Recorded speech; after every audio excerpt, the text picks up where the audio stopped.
A steel door doesn't open with tears. It opens when someone on the other side types the right code. And the strange truth is, your third eye learns that code before your mouth does. If you've been feeling something raw shifting inside, a current, a knowing, a disruption that looks like chaos, stay with me. I'm going to walk you through 7 strange, unmistakable symptoms that often show up as the third eye begins to open. Each one is a signal, not a promise. Each one is feedback, not a guarantee.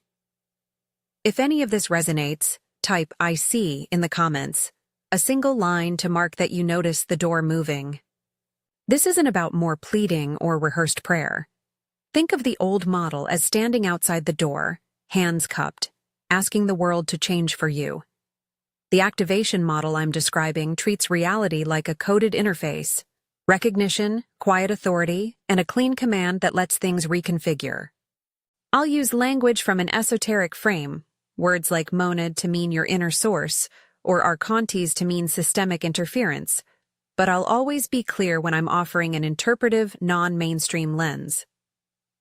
Where I cite familiar stories like Jesus and Lazarus, hear them here as archetypal patterns: recognition, authority, and a decisive command that affects change. These are analogies, not replacements for anyone's faith. Symptom 1. Sudden recognition, that waking in a dream clarity. What it feels like. You're walking through the day and all at once something flips.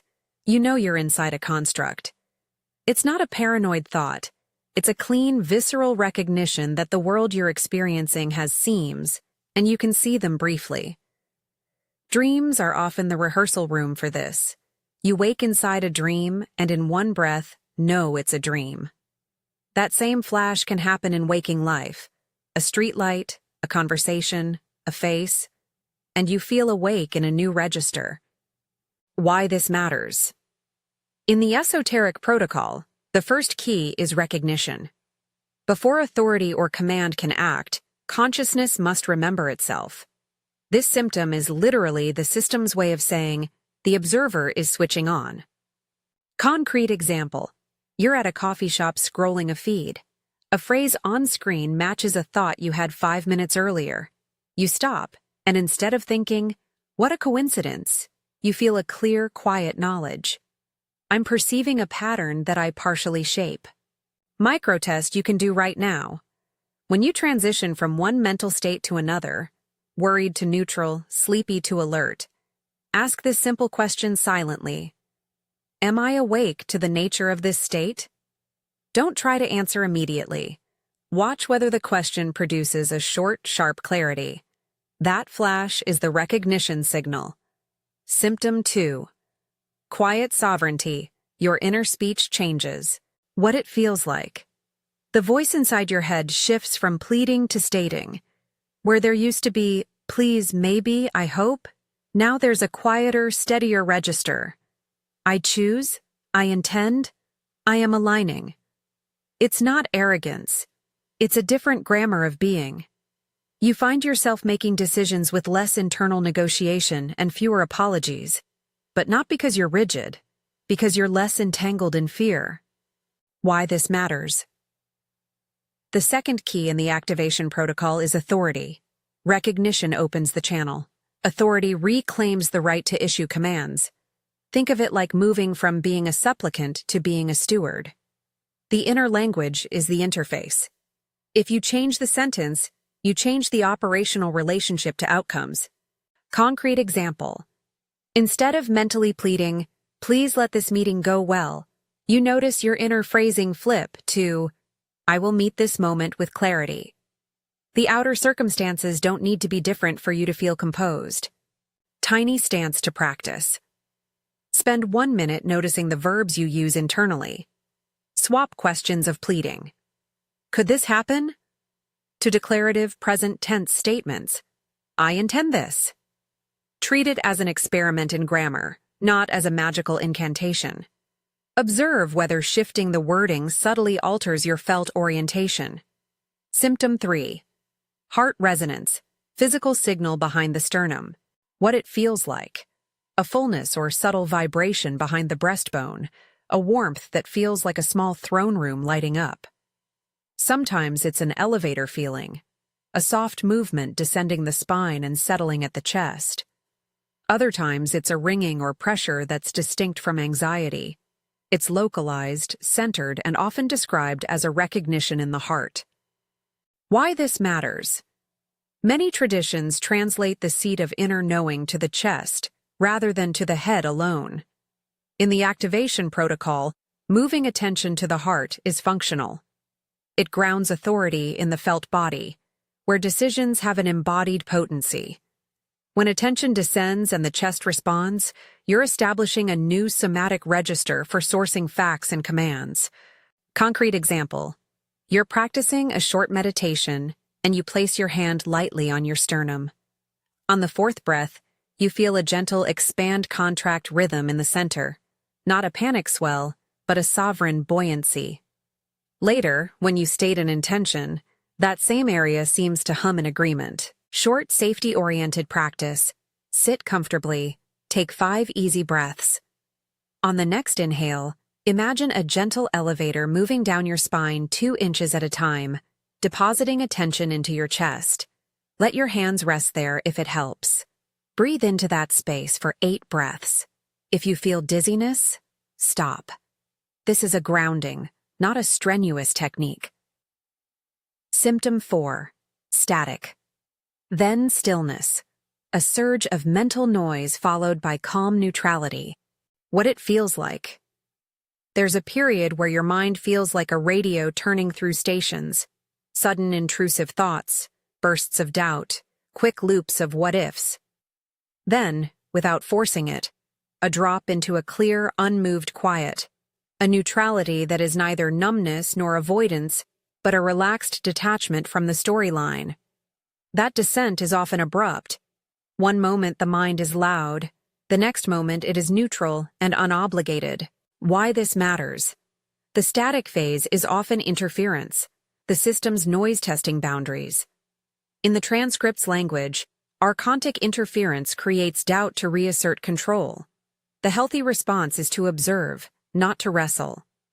The neutrality that follows is one sign the channel is clearing and that your attention is no longer hijacked by fear-based loops. Concrete example.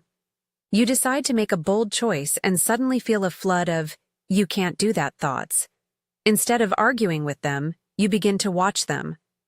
Within a few minutes, you notice you no longer need to act on those thoughts. They recede like static and leave a patient, neutral space. Practical tip. Practice being a spectator to your thoughts for 60 seconds twice a day.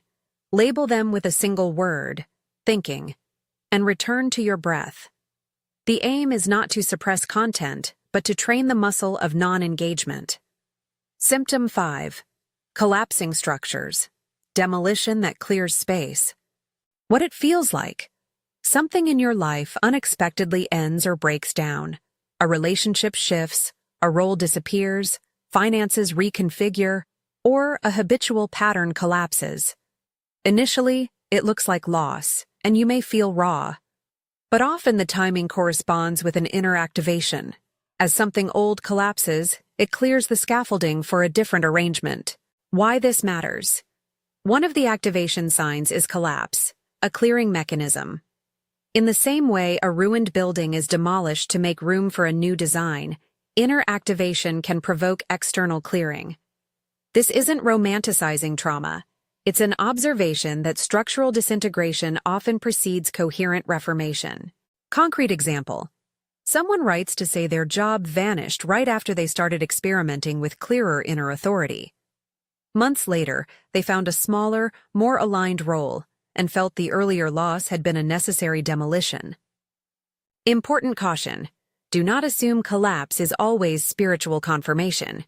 If you experience sudden destabilizing events, eviction, abuse, severe loss, seek immediate practical support.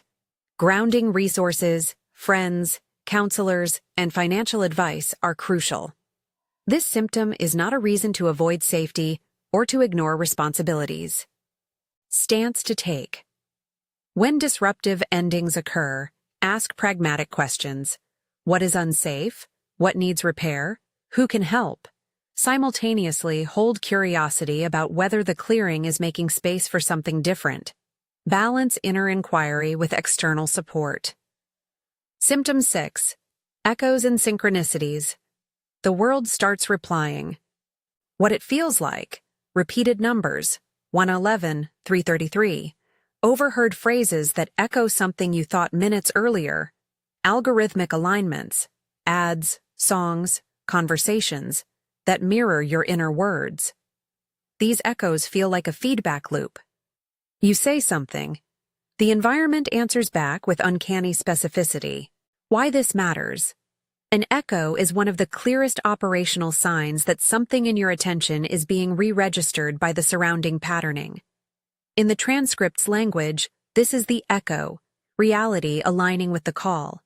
But beware, echoes are not proof of guaranteed outcomes. They're indicators that your attention is being listened to by the system you inhabit. Concrete example. You make a private mental decree about a person's name, and within the hour that name appears in 3 different places: a headline, a bus ad, and a friend's text. The repetition feels like the environment repeating your input back to you. How to engage without fetishizing. Acknowledge the synchronicity briefly, noted, and then resume functioning. The moment is a signal. Record it if you like, but don't elevate it into obsession. Synchronicities are useful feedback, not a currency of spirituality. Symptom 7. Neutral confidence, detachment with steady expectation. What it feels like. You reach a place where you can state an intention and not compulsively check for results. You order something, set an intention, or make a request internally, and you feel a calm, patient assurance rather than anxiety. It's not certainty that things will happen exactly as asked. It's a neutrality about outcomes combined with quiet expectation. Why this matters? This is the neutrality sign the transcript mentions. After recognition, authority, and the echoing of the environment, the final visible sign of alignment is the ability to disengage and trust. This state is resilient. It does not collapse into smugness, nor does it panic. It simply keeps moving from a grounded center. Concrete example. You declare a simple aim, finish a creative piece in 2 weeks, and instead of living in check-ins and self-sabotage, you establish small habits and then let the process unfold. You return to the work without the drain of obsessive control. Small experiment to test this. Today, pick something inconsequential to you, a small online order, a plant you want to buy, a minor appointment. Set your intention, then stop checking. Notice how often you return to the thought. If you can sustain not checking for 2 days, you've touched neutrality. Notice the arc here. Recognition opens the channel. Authority grounds it. Chest resonance embodies it. The static tests and clears it. Collapse clears space. Echoes confirm feedback. And neutrality stabilizes you. Each symptom is a station on the same pathway. A short guided micro-practice, optional. This is a gentle, safe visualization you can use as an experiment, framed as an optional tool rather than a necessary ritual. Take it slowly. Do not force breath retention or any extreme posture. If you have any medical concerns, skip the practice or consult a professional. Sit comfortably with both feet on the ground. Let your shoulders soften. Close your eyes if that feels safe. Otherwise, keep a soft gaze. Take 3 easy breaths, in through the nose, out through the mouth. Nothing dramatic.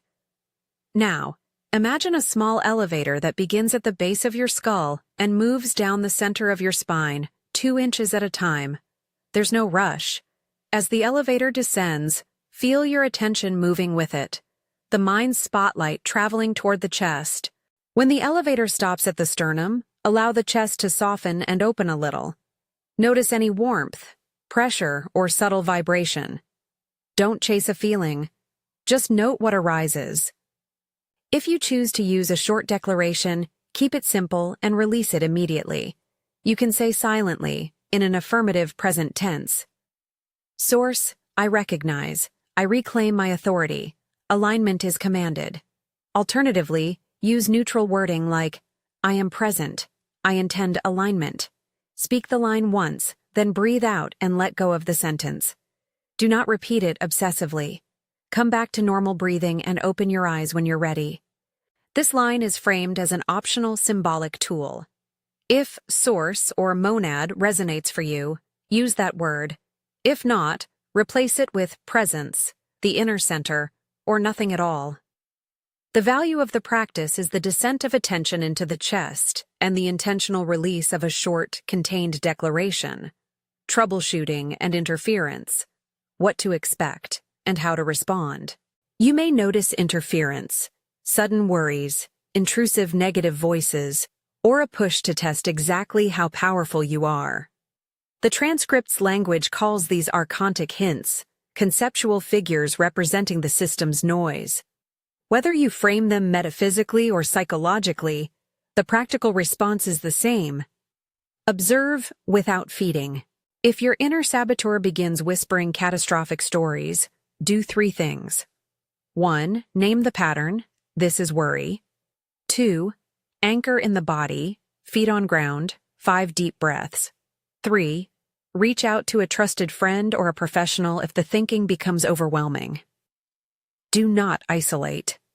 These moments are common in activation work because clearing attention often temporarily destabilizes habitual supports. On the subject of collapse, if a major life structure falls, housing, income, relationships, don't valorize the pain. Seek immediate resources, legal, financial, medical, or emotional. Activation is not an excuse for risky behavior or for ignoring practical needs. If you are in crisis, contact local services or a professional. Spiritual awakening should not replace safety nets. Interpreting biblical motifs, a short note on Jesus and Lazarus. You might hear archetypal references to stories like Jesus calling Lazarus from the tomb. In this script, those stories are used as metaphorical templates: recognition, authority, and command. This is an esoteric interpretation, a lens among many, not a claim to rewrite canonical texts.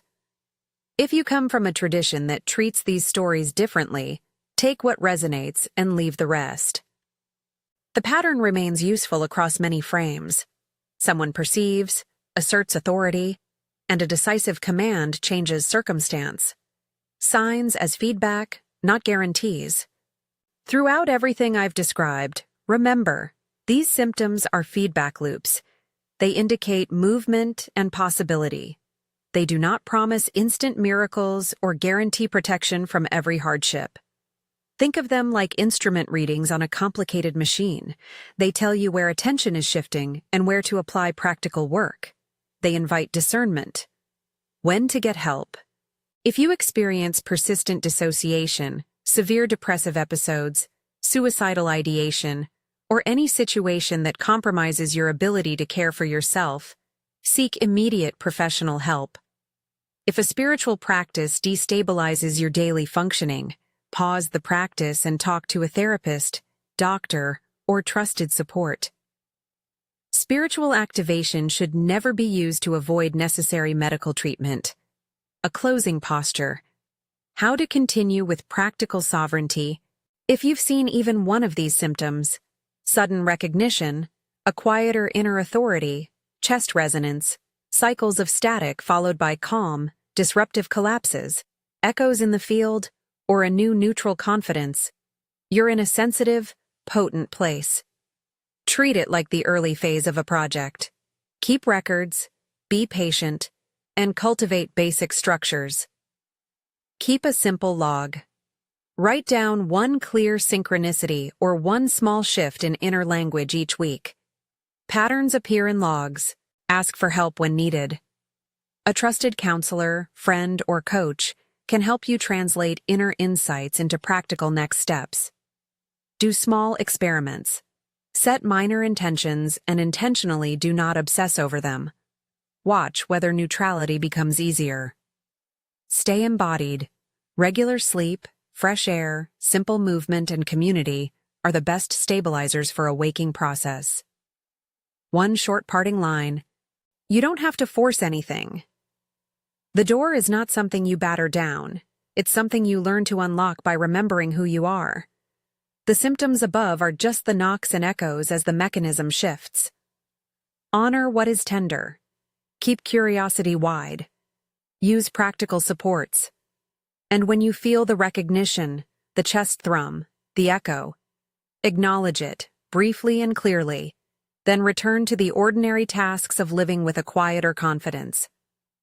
If this landed with you in some way, remember to type "I see" in the comments. Just that short phrase, so I know this reached someone real. If you want to keep exploring, like and subscribe, and check the link in the description for a deeper guided activation that walks the full protocol in a longer, more supportive session. Above all, stay grounded, be gentle with yourself, and treat these signs as tools of discovery rather than proof of arrival.